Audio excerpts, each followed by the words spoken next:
Hello everyone, আসসালামু আলাইকুম। তো আমরা আজকের এই ভিডিওতে কিছু ইম্পর্টেন্ট এমসিকিউ নিয়ে আলোচনা করব, যে এমসিকিউ গুলো বোর্ডে বারবার রিপিট হয়।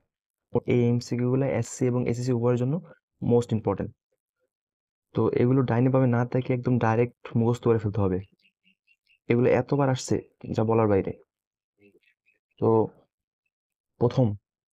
প্রথমে বলতেছে, ভার্নিয়ার স্কেলের কোনো দাগ মূল স্কেলের কোনো দাগের সাথে মিলে গেলে ভার্নিয়ার স্কেলের দাগটি ভার্নিয়ার সমাপতন। এটা এমসিকিউ হিসেবে আসছে।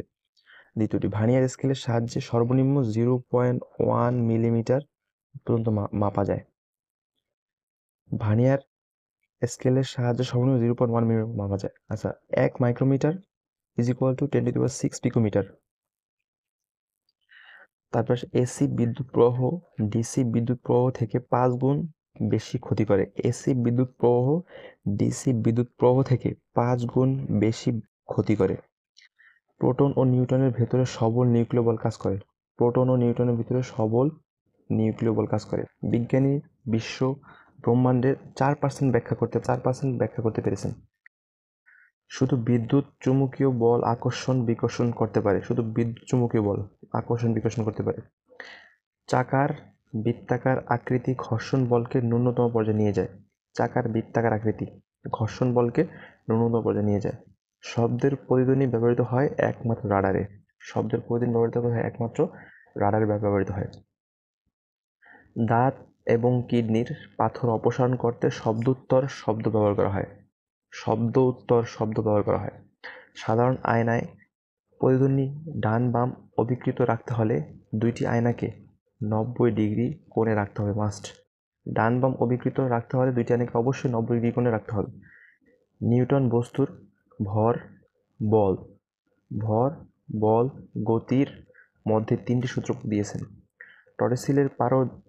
টরেসিলের পরীক্ষায় পারদ না হয়ে যদি পানি ব্যবহৃত হয় তাহলে পারদ 10.336 মিটার উচ্চতায় থেমে যেত যদি পারদ না ব্যবহার করে পানি ব্যবহার করা হতো। দুটি বস্তুর সংঘর্ষের পর বেগের মান ধারা সড়ক দুর্ঘটনার বিষয়গুলো ব্যাখ্যা করা যায়। মানে দুটি বস্তু যখন সংঘর্ষ হবে তখন তাদের মিলিত যে বেগ থাকবে, ওই বেগের মান দ্বারা তাদের কি করা হয়, সংঘর্ষের দুর্ঘটনার বিষয়গুলোর ব্যাখ্যা করা যায়। সমভরের দুটি বস্তুর মধ্যে স্থিতিস্থাপক সংঘর্ষ হলে বিনিময় হয় বেগ। স্থিতিস্থাপক যদি সংঘর্ষ হয় তাহলে বেগ বিনিময় হয়। বাতাসে জলীয় বাষ্প থাকলে বাতাসের ঘনত্ব কমে যায়। আবার বাতাসের শব্দের বেগ ঘনত্বের বর্গমূলের ব্যস্তানুপাতিক। বাতাসের শব্দের বেগ তার ঘনত্বের বর্গমূলের ব্যস্তানুপাতিক। তরঙ্গের সঙ্গে শক্তি সঞ্চারিত হয়। বায়ুর তাপমাত্রা ও আর্দ্রতা যত বাড়ে শব্দের বেগও তত বাড়ে। অর্থাৎ বায়ুর তাপমাত্রা এবং আর্দ্রতার সাথে শব্দের বেগের সমানুপাতিক সম্পর্ক।